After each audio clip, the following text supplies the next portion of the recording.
امام حسن کے پاس ایک بندہ ہے, بڑی مزیدار بات داتا علی اجویری نے لکھی, مجھے پڑھ کے بڑا ہی مزہ آیا اور سمجھ بھی آئی کہ اہل بیت نبوت کی اصل مخالفت کون کرتا ہے.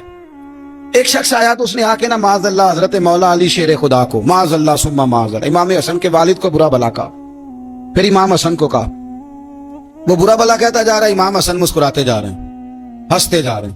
انجوائے کرنے کا آپ کا موڈ باندھے تو سب کچھ انجوائے ہو سکتا ہے, لیکن اگر آپ نے مرچیں دانتوں کے نیچے رکھ کے اچھی طرح چبا لی ہوں اور کانوں سے بھی دھواں نکل رہا ہو تو پھر تو بھائی کوئی چیز بھی انجوائے نہیں ہوتی. پھر تو قصور یہ ہے کہ مرچیں نہیں چبانی تھی, آپ نے اپنا مزاج خود بڑا کڑوا کر لیا ہے, وہ کیسے کام چلے گا.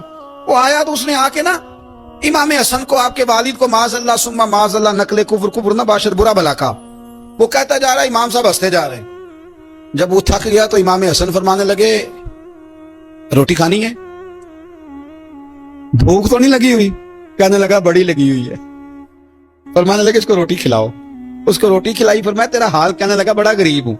ایک پیالے میں چاندی بھر کے امام حسن نے اسے دی, اور جب اس کو دے دی نا تو غور سے چہرہ دیکھنے لگا. کہنے لگا آپ کا حلم دیکھ کے, سخاوت دیکھ کے مجھے یقین آ گیا ہے کہ آپ واقعی خون رسول ہیں. امام صاحب فرمانے لگے یہ بیچارہ اصل میں تنگ ہے اپنی زندگی سے, اصل اس کا حال کوئی نہیں تو میرے ساتھ یہ حرکتیں کر رہا ہے. تو یہ آپ سمجھیں اس بات کو, کچھ لوگ بیچارے ویسے ہی تنگ ہوتے ہیں, پریشان ہوتے ہیں, ویسے ہی بلا وجہ معاملہ ہی کوئی نہیں. امام حسن رضی اللہ تعالیٰ نے ہمیں سبق دیا ہے. وہ علامہ اقبال کہتے ہیں کہ ایک مولانا نا میرے سامنے نا ایک بھوکے آدمی کو سامنے بٹھا کے تو حدیث پاک کا درس دے رہے تھے. بندے کو بھوک بڑی لگی ہوئی تھی, وہ درس دیتا جا رہا ہے دیتا جا رہا ہے. تو اقبال کہتا ہے میں نے اسے کہا کہ فاقہ کش کو درس شریعت سے کیا غرض, اس کے شکم کی آگ کو تو روٹی چاہیے, بھائی اسے روٹی کھلا, اسے تیری کوئی سمجھ نہیں آ رہی, تو بھوک لگی ہوئی ہے, پہلے کھانا کھلا لے, پھر ذرا اس کے ہوش ٹھکانے آئیں گے, پھر اسے دین کی بات بتانا. ہم لوگوں کا ذہن نہیں سمجھتے کہ بندہ کس قسم کا ہے. سارے ہی صحابہ حیا والے تھے, سارے ہی اکرام والے تھے, پر حضور سید عالم صلی اللہ علیہ وسلم کی پیاری زوجہ حضرت عائشہ صدیقہ رضی اللہ تعالیٰ عنہ فرماتی ہیں کہ میں حضور کے گھر میں پردے کے پیچھے دیکھ رہی تھی, نبی کریم آرام فرمائے تو حضور کی نا تہمت مبارک پنڈلیوں سے ذرا اونچی ہو گئی, پنڈلیوں سے ٹخنوں تک مرد کا چھپا ہوا ہو تو وہ جائز ہے, اس سے نیچے ننگا نہیں کرنا چاہیے, اوپر اس سے ٹخنوں سے اوپر, نیچے ہو بھی جائے تو خیر ہے. حضور کی پنڈلیاں نا تھوڑی سی چادر ہٹی ہوئی تھی, پنیاں کہتے ہیں ہم پنجابی میں, پنڈلیوں سے ذرا چادر ہٹ گئی, حضور لیٹے رہے آرام فرما رہے. فرماتی ہیں باہر دستک ہوئی, حضور نے فرمایا کون ہے؟ عرض کی ابو بکر صدیق یا رسول اللہ, اجازت ہو تو حاضر ہو جاؤں؟ حضور نے فرمایا آ جاؤ. کہتے ہیں حضور لیٹے رہے, حضرت ابو بکر آئے, بات چیت ہونے لگی. تھوڑی دیر کے بعد پھر دستک ہوئی, کون ہے دروازے پہ؟ یا رسول اللہ عمر بن خطاب ہوں. فرمایا آ جاؤ, آ گئے, بات چیت ہوتی رہی. تھوڑی دیر کے بعد عثمان غنی آئے, یا رسول اللہ آ جاؤں؟ فرمایا عثمان ذرا ٹھہر. حضرت عثمان ٹھہر گئے, نبی کریم اٹھ کے بیٹھے, چادر مبارک پنڈلیوں کے گرد لپیٹی, اپنے کرتے کو سیدھا فرمایا, کہا عثمان آ جاؤ.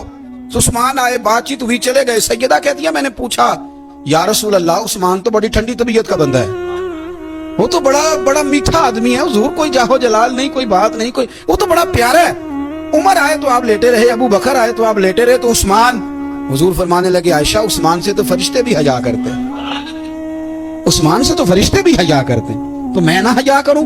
آپ اس بات کو سمجھے, غور کریں کہ اگر ان کی طبیعت اس طرح کی ہے کہ وہ کہتے ہیں کہ وجود زیادہ چھپا ہوا ہونا چاہیے, تو نبی پاک نے ان کی طبیعت کا خیال کیا ہے, حضور نے ان کے مزاج کا. آپ کو نہیں پتا کہ ابا جی آپ کے کیا سوچتے ہیں, کیا چاہتے ہیں؟ آپ کو نہیں پتا آپ کے استاد کا مزاج کیا ہے؟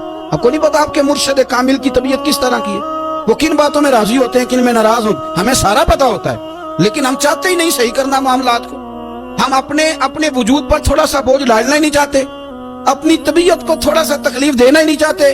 حضرت صدیق اکبر رضی اللہ تعالی, مالدار آدمی, کروڑوں پتی شخص, لیکن انہوں نے نا ایک موقع پہ ٹاٹ کا لباس بھی پہن لیا. تو کسی نے ان سے کہا ابو بکر یہ کیا؟ فرمانے لگے نبی کریم کو, میرے آقا کو غریبی پسند ہے, تو ابو بکر غریب بن گیا ہے. ختم ہو گئی جے سونا ہی میرے دکھ وچ راضی, تے میں سکھ نو چلے ڈاواں, ٹھیک ہو گئی بات. وہ جس حال میں رکھے اس حال میں راضی رہنا ہے. یہ جو مزاج ہے نا ہمارا کہ میں ڈھلنا نہیں چاہتا, میں بدلنا نہیں چاہتا, ہم تو غلام ہیں پھر بھی نہیں بدلتے. تھوڑا سا خیال کرے.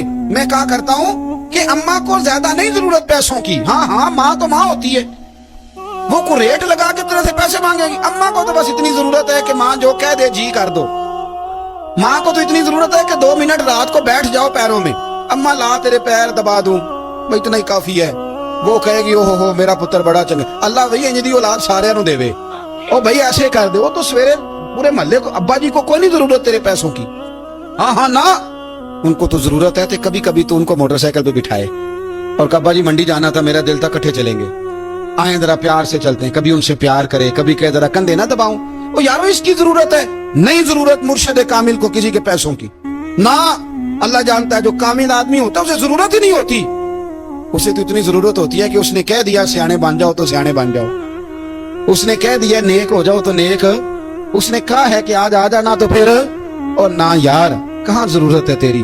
میں اتنا ہی بڑا, ہم لوگ دوسروں کے بارے میں سوچتے ہی نہیں. بس میں, پھر میں, مجھے سکون دو, میرے مطابق ڈھل جاؤ, میری بات کرو. اور نہ یارو, میرے رسول کریم, میرے نبی رحمت سرور دو عالم صلی اللہ علیہ وسلم دوسروں کا خیال کرتے, ان کے مزاجوں کا خیال کرتے, ان کی طبیعت کا خیال کرتے, ان کے معاملات کو دیکھتے. میرے رسول پاک علیہ السلام تو دیکھتے کون شخص کس طرح کا ہے, کس رویے کا ہے, کس انداز کا ہے, اس کو اس کے مطابق عزت دیتے, وقار دیتے, نواز دیتے, اس شخص کا اس طرح کا اکرام کرتے. میرے نبی کریم صلی اللہ علیہ وسلم فرماتے ہیں میں نے معراج کی رات میں نے جنت میں ایک محل دیکھا. میرا دل کیا میں اندر سے جا کے دیکھوں, پر اس کے دروازے کے قریب گیا تو عمر فاروق کا نام لکھا تھا. فرماتے ہیں میں نے کہا عمر ذرا طبیعت کا سخت ہے. اس نے کہنا ہے قانون یہ ہے کہ پہلے اجازت لو پھر کسی کے گھر جاؤ. چلو ہم نہیں جاتے, عمر سے پوچھ کے چلے جائیں گے. گھر جو عمر کا ہے, نہیں آپ کو سمجھ آئی میری بات کی یار, نہیں سمجھے. جن کے قدموں کے صدقے گھر ملا ہے, اگر وہ یہ خیال کرتے ہیں کہ سامنے والے سے پوچھ لینا چاہیے, نہیں آپ نہیں سمجھے. او بھائی جنہوں نے, جن کے برکت سے وہ مکان ملا ہے, اگر وہ مزاج کا اتنا خیال رکھتے ہیں تو پھر مزاج رسول کا بھی تو خیال ہونا چاہیے نا. پھر مزاج سنو, پھر نبی کریم صلی اللہ علیہ وسلم واپس آئے, حضور نے بتایا وہ عمر تیرا مکان بڑا پسند ہے یار. میں اندر جانے لگا تھا, دروازے پہ حور بھی بیٹھی تھی, جانے لگا تھا اندر, تو وہ نا میں اس لیے نہیں گیا کہ عمر قانون بڑا پابند ہے. اس نے کہنا ہے کہ قانون تو اجازت لے کے جاؤ. حضرت عمر رو پڑے, عرض کرنے لگی حضور میں کہاں اور جنت کا مکان کہاں. مختصر سی میری کہانی ہے, یہ جو بھی ہے آپ کی مہربانی ہے. تو حضرت عمر رو پڑے. لیکن میرے رسول کریم صلی اللہ علیہ وسلم اب اتنا حضور خیال کرتے تو جناب عمر پتہ کون تھے, جرت نہیں تھی کسی مائی کے لال کی عمر کے سامنے کھڑا ہو سکے. ہاں جس کے سامنے شیطان نہ ٹھہر سکے, نکل جاتا ہے شیطان بھی. لیکن صحابہ کہتے ہیں جب کبھی حضور کے چہرے پہ شکن آتی تو اتنا وجود ہم نے کسی کا کامتے نہیں دیکھا جتنا عمر کانپا کرتے. کبھی تاری ہوتی تھی, بہت دلیر میں کہیں اور ہوں, یہاں تو میں غلام ہوں, یہاں تو میں نوکر ہوں. دعا منگیا کرو سنگیو کتے مرشد نہ رس جاؤ. رو پڑتے.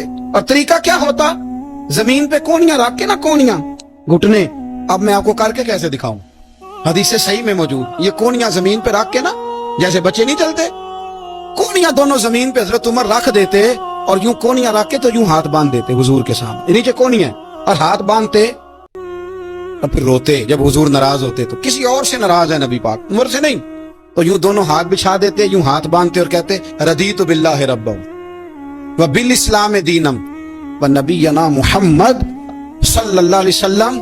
یا رسول اللہ میں بڑا راضی ہوں کہ اللہ میرا رب ہے. حضور میں بڑا راضی ہوں, حضور میں بڑا راضی ہوں کہ اسلام میرا دین ہے, و محمد نبیم و رسولہ, اور میں بڑا راضی ہوں کہ اللہ نے محمد کو نبی اور رسول بنایا.